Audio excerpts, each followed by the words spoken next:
Hi friends, good evening. నేను మీ SK భాష movie artist. Happy Sunday friends. ఎలా ఉన్నారు? అందరూ బాగున్నారా? ఏం చేస్తున్నారు? ఎవరు ఎక్కడెక్కడ తిరుగుతున్నారు? అని చెప్పేసి ఎక్కడ పడితే అక్కడ తిరగకండి. ఎండ బాగా కొడుతుంది, కింద నుంచి పైదాకా మొత్తం తడిసిపోతుంది. కాబట్టి నా మాటని ఎక్కడికి వెళ్ళకండి. భద్రంగా హ్యాపీగా సాయంత్రం 5:30 వరకు పడుకొని 5:30కి వెళ్ళి వాకింగ్ చేసుకొని ప్రశాంతంగా.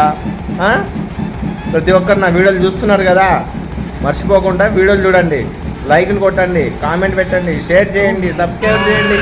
ఏంది ఫ్రెండ్స్ అంటే ఎట్టుండాలా? నా లెక్క ఉండాలా? లైక్ కొట్టి కామెంట్ పెట్టి మెసేజ్ చేసి ఈ వీడియోని 10 మందికి షేర్ చేశారనుకో, బిస్కెట్ ప్యాకెట్ ఫ్రీ మీకు. చూడండి, క్రీమ్ బిస్కెట్ తీయగుంటుంది. తింటారు ఒక్కసారి కాదు 10 సార్లు ఇస్తా. 10 సార్లు ఇవ్వాలంటే తెలుసు కదా, 10 మందికి షేర్ చేస్తే ఒక బిస్కెట్ ప్యాకెట్, 100 మందికి షేర్ చేస్తే 10 బిస్కెట్ ప్యాకెట్లు. వావ్, వెరీ నైస్ గా మంచి ఆఫర్ ఇచ్చేసిన. మీ ఇష్టం, మనస్ఫూర్తిగా చెప్తున్నా, మిస్ అవ్వకండి. లేట్ చేయకు, పంపి.